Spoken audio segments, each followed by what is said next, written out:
Praise the Lord. ஆண்டவரும் இரட்சகருமாகிய இயேசு கிறிஸ்துவின் நாமத்தினாலே உங்கள் ஒவ்வொருவருக்கும் என்னுடைய அன்பின் வாழ்த்துக்கள்.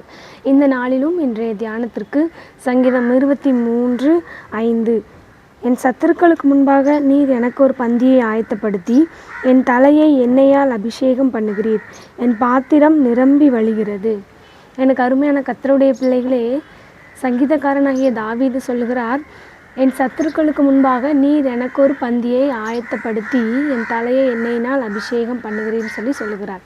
வசனம் இவ்விதமாய் சொல்லப்பட்டிருக்கு, உனக்கு விரோதமாய் உருவாக்கப்படுகிற எந்த ஆயுதமும் அது வாய்க்காதே போகும் என்பதாக சொல்லப்பட்டிருக்கு. அப்போது நம்மளை பகைத்த சத்துருக்களுக்கு முன்பாக தேவன் நம்மளுடைய தலையை உயர்த்துவார். விசேஷ விதமாக இதை பார்த்து கொண்டு இருக்கிற உங்களுடைய தலையை தேவன் உயர்த்துவார். எந்த இடத்துல நீங்கள் வெட்கப்பட்டு தலை குனிந்து நின்று இருந்தீங்களோ அந்த இடங்களில் தேவன் உங்களுக்கு ஒரு பந்தியை ஆயத்தப்படுத்தி உங்களை தேவன் ஆசீர்வதிக்க போகிறார். உங்களை தேவன் தலை நிமிர பண்ண போகிறார். தாவீதை அவங்களுடைய உறவுகள் எல்லாரும் ஒதுக்கி வைத்தாங்க, அவருடைய சகோதரர்கள் கூட ஒதுக்கி வைத்தாங்க. ஆனால் அவங்க எல்லாருக்கும் முன்பாக தாவீதை தேவன் தலை நிமிர பண்ணினார். தாவீதோடைய சத்துருக்களுக்கு முன்பாக தேவன் தாவீதை எண்ணெயினால் அபிஷேகம் பண்ணி உயர்ந்த நிலைக்கு கொண்டு வந்தார். யாருமே நினச்சி பார்க்க முடியாத ஒரு ஸ்தானத்தை தாவீதுக்கு தேவன் கொடுத்து அவர் ஆசீர்வதித்தை நம்ம பார்க்குறோம்.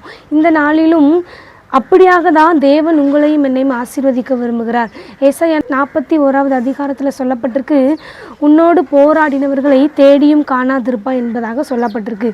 உங்களோடு போராடுகிற எல்லா மனுஷர்களையும் தேவன் உங்களை விட்டு அப்புறப்படுத்துவார்.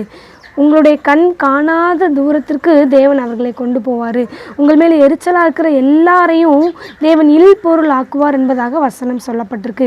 அப்போது நம்ம எவ்வளோத்துக்குள்ள தேவனுக்கு பிரியமாக செயல்படுகிறோமோ, நம்மளுடைய வாழ்க்கையை தேவனுக்கு பிரியமாக எவ்வளோத்துக்குள்ள நம்ம நடத்துகிறோமோ, அவருக்கு பிரியமாக நம்ம அவருடைய வழிகளில் செல்ல செல்ல தேவன் நம்மளுக்கு நம்மளுடைய சத்துருக்களுக்கு முன்பாக நம்மளுடைய தலையை தேவன் உயர்த்துவார். இந்த நாளிலும் இதை பார்த்து கொண்டு இருக்கிற அருமையான கர்த்தருடைய பிள்ளைகளே, உங்களுடைய வாழ்க்கையிலையும் உங்களுக்கு விரோதமாக பேசின, உங்களை பகைத்த உங்களுடைய சத்துருக்களுக்கு முன்பாக தேவன் உங்கள் தலையை உயர்த்த விரும்புகிறாரு. நீங்கள் செய்ய வேண்டிய காரியம், தேவனுக்கு முன்பாக உங்களை தாழ்த்துங்க. தேவனுக்கு பிரியமாக நீங்கள் நடக்க முற்படுங்க. தேவன் உங்களுடைய வாழ்க்கையில் உங்கள் சத்துருக்களுக்கு முன்பாக உங்களுடைய தலையை உயர்த்தி உங்களை ஆசீர்வதிப்பார். God bless you.